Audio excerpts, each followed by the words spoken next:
alors mi ngi noonu mbirum pass sanitaire bi Abdoulaye Mboup daan ci ñëw ndax ay joyanti andi nañ ko ci waaye naka la ñu mën a jàngatee préavis de grève bi nga xam ne day couvrir période 16 septembre ba 31 juillet 2022 lépp rek tënku ci syndicalistes yi nga xam ne gis nañu ne amuñu lu nu bëgg ci njàngame ak njàngale mi. waaye defe naa ni plateforme revendicative yi nga xam ne teg nañ ko sur la table bari na te yàgg na il y a des problèmes qui sont latents defe naa ni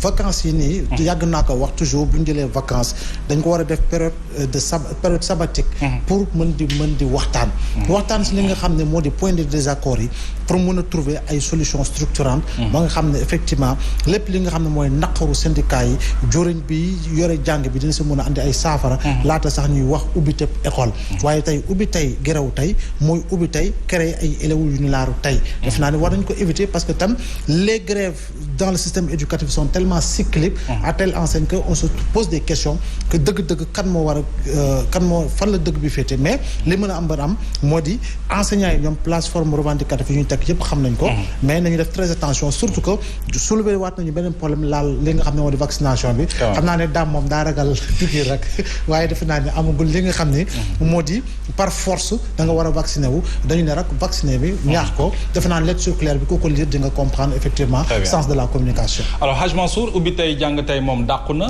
léegi ubbi tey grève tey lañu daan nemmeeku ci bu ñu gisee préavis de grève bi nga xam ne génnee nañu ko syndicalistes yi. waaw parce que li ñuy demandé comme grève du lu bees. ay accords yu ñu signé woon la ba noppi wax nga ko ak ñun respecté ko. xam nga souvent da ngay boo xoolee ñaari semaines yi weesu. li xew lépp ñu koy waxtaanee ci wàllu njàng mi da ngay poser ay questions est-ce que ñi jiite xemmeem nañu vraiment dal am ci njàng mi. parce que Abdoulaye tey lañ ko xaw a waaye falan ci seen circulaire bi ak yooyu noonu mais li ñu jëkkoon wax mooy. jàngalekat yëpp dañuy vacciné wu ak même étudiants yi. ak façon boo xam ni façon maanaam exigence sa Hussein ci lañ ko jëlee mu wax ni amagul benn loi bu wax ni chaque Sénégalais dafay vacciné wu. wala boog bu fekkee dañu bëgg a beddi jàngalekat ci biir Sénégal yi mais liy dëgg tey dëgg te am fi mu nekk nii mooy. li ci lëndëm ak jalgati yi ci am dafa bëri am na beneen dossier bu gën a sensible affaire vaccin yi. boo xam ñu ngi koy nëppal tey Mouhamadou Moustapha Diagne ci suñu ay ondes wax na ni am na ci 1000 enseignants yi ñuy recruter ñoo xam ne diplôme yi ñuy présenté ci seen ay dossiers ay falsification la. diplôme yu baaxul la. ba noppi daam mbooj ni li ñu bëgg mooy jël ay quota rek ndax am na ministre yoo xam ne dañu demandé ñu jox leen ay quota ci seen i ay militants ak seen i ay mbokk. ñooñu la ñu bëgg a dugal tax ñu am ñenn ñoo xam ne dañoo bëgg a tàmm seen ay diplôme xam nga ministère de l'éducation nationale bu demee ci réew ba ni diplôme yi ñu ma jox ki ma ko jox pour me recruter ko diplôme bi mu joxe baaxul mais dañuy def affaire yu njaboot nëppal ko loolu moo dangereux. mais loolu accusation la boo xam ne tey grave na grave boo xam ne kon nekkete ñoom dañu leen di yóbbu sax ay diplôme yu ñu falsifié ñu koy nëppal di ci teg seen tànk c'est très grave. xëy na ubbite gi paasan amul pass sanitaire comme nam ko waxee woon moom jëwriñ ji ne enseignants yeeg élèves yi dinañu vacciné wu xëy na moo xawoon a ëlëm xelu ñu ci bari mais bokk na ci stratégie avancée bi ñu teg ñoom jàngat bi ngay def ci tiitangeeg syndicalistes yi par rapport ak loolu. man benn affaire moom xaw a xam nga pass sanitaire bi ñu ngi koy arrêté fële en France. mooy ñoom newatuñ ci logique boobu. mais ñun ban fan la ñu toll exactement ba forcément faw ñu ñàkk nit yi man sam problème mooy du li ngay wax ni de mooy lan mooy objectif bi à la fin on m'a dit dañu fiy jëlee coronavirus duñu fiy jëlee sibu duñu fiy jëlee cancer duñu fiy jëlee tuberculose ñaata feebar lañ fi war a jëlee jéemuñu ko fi jëlee benn feebar rek moo am ci àdduna moo am Sénégal il faut ñu wax réellement ban accord la ñu signé wala yan accord la ñu signé wala fan la ñu tënku fu war a tax tey Sénégalais yi by force il faut vacciner le plus grand nombre. Les réalités sont différentes noonu la jël. Mohamed ma waxaat ko fii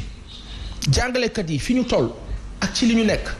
lii xew nii ci wàllu passe sanitaire ou pas li Mansour Diop wax moo la dëgg. Le ministre avait bien dit gars yi vacciner by force bi ñëlee àddoo Saourou Sène ci la ton bi changé. et malheureusement c'est toujours benn genre sonde pour que nit ñi xool dañuy def ou pas te nguur gi nag heure bu sondee dara mujjantal gi da koy def il faut que benn moment ñu taxaw tuuti quoi ñu def lu dëggu loo xam ne yoon la accord yi ñu signé woon 2014 nguuru Sénégal dafa bénéficier ci ay faveurs yu bare jàngalekat yi bi ñuy nguur Macky Sall door a faru dañ ne président day door a ñëw nañ leen dalal. d'accord ñu may ko 2014 2018 2021. yow lijjanti woo loolu ngay lijjanti ñàkk nit yi ci loo xam ne AstraZeneca tubaab yi banañ ko bëggatuñ ko Johnson & Johnson problème la mais noonu la jël quel est l'objectif. d'accord lan mooy problème. ñu des ci wàllu woowee sax paasan ak waajtaayug màggal Touba gile jàpp leen ne disposition yu ci bari jël nañu ko ngir ñu ne vacciner maximum ak pèlerin ya fay ñëw loolee nag ci kaddu yu coordinateur national programme élargi de vaccination docteur Ousseynou Badiane mi ñu jokkal wax na ne région sax bu médical bu Diourbel daan nañ leen di renforcer ci anam gu mu gën a baaxee jëm ci wàllug vaccin dañu koy teewlu moom docteur Ousseynou Badiane. fi mu nekk nii gis nañ ne ñàkk yi ñu ngi commencé waat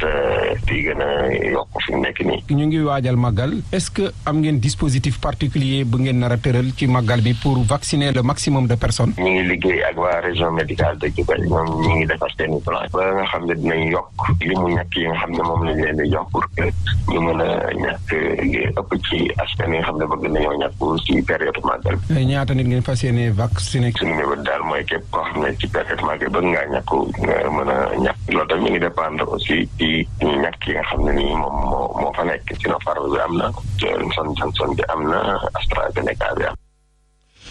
dañuy des Touba googee ba léegi ak délégation yu am solo ya fay ñëw bokk na ci bu ministère bu commerce bi nga xam ne ma nga woon ca marché Ocass ngir xool lu jëm ci approvisionnement ak application nouvelle grille tarifaire bi dérogation nag wala délégation ak ministre boobee ki ko jiite woon bokk na ci secrétaire général bu ministère bu commerce ak petite moyenne entreprise Samba Ndaw nee na la mu fa gis xelam dal na lool ba tax na mi ngi woo mboolem seen consommateurs yi ñu collaborer ak service commerce yi ngir ñu mën a identifier commerçant yi nga xamante ni ñoom la ñu duppee ay récalcitrants maanaam bu ñu leen tegalee ay grille tarifaire duñ ko respecté ñu teewlu ko. du commerçant yi nga xam ne moom ñoom la ñu seet gis nañu ni système bi mu ngi dox ndax suñu seen commande yi bëri ñëw na. muy si suukar bi muy si diwlin bi muy si ceeb bi loolu la ñu mënoon ñëwoon saytu ko si tour madame le ministre ndax mu ngi dox wala doxul. pénurie moom incha allah du am.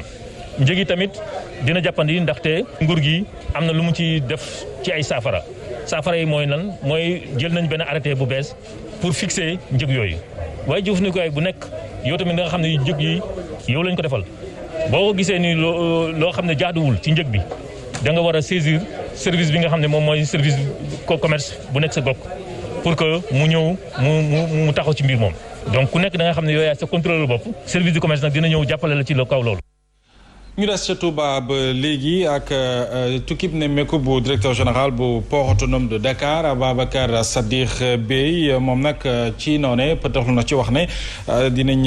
ubbi ci lu yàggul dara ab port sec ca dëkk bu sell boobule en attendant nag port autonome bu Dakar moom jébbal na ak jàppalem ci wàccaayuk màggal gi ñu jëm jébbal ko comité d'organisation ba ñu teelu ko. marchandises yi ñëw ci port de Dakar ginnaaw Dakar li ci ëpp Touba lay ñëw ce qui fait que port de Dakar dañu am xalaat bi nga xam ne marchandises yi du ñu wax ne rek yegsi na génn na port de Dakar rek génn na suñu loxo ñun suñu yoon nekkatu ci dañuy ne léegi dañuy gunge marchandise bi ba bërëb bi muy dem ñu taamu ci nag commencé ko Touba incha allah. loolu dañu bëgg mu yegsi fii jaar ci train bi ba ci port sec boobu ñu bëgg a def commerçant yi gis ci seen bopp ñu yore transporteurs yi gis ci seen bopp population yi gis ci seen bopp incha allah. ñangoon ca Touba ñu dellu si fii ci Ndakaaru wax ci ndajew yaatu ñaamal ni ki tey ci suba ak membre conseil locaux yi soxal wàllu pêche artisanale bi mu doon ak waxtaan wi nga xam ne seqoon nañu ko ak acteurs yëpp ci lu jëm ci lu ñu ko duppee petit pélagique yi nga xam te ni ñu ngi représenté ci téeméer boo jël juróom-ñaar fukki yi muy jën gu sew gi ñoom nag jàpp nañu ne nu ñuy débarqué fii ci même réew du Sénégal en tout cas dañ koy surexploité ñu sukkandikoo ci CLPA ak acteur pêche artisanale yooyu yëpp waraloon seen ndaje waxtaan gu yaatu lañ ci def ci teewaayu ko Chamati Diane Seck. pin wu jéggi dayo te tar lool ci yos gi nekk nag lu mën a nasaxal koom gi tukkee ci géej gi dem sax ba mën a jur ndóol ak ñàkk lekk lu baax ci askan wi rawatina njaboot yi. mais napp yoos moom ku ne xam na ni moom lu doy waar la boo xam ni d'abord li gën a garaaw mooy ku ne xam na ni yoos boo demee ci biir géej moom dafa am jën yoo xam ne dañ koy lekk kon yoos bi su fekkee dañ ko surexploité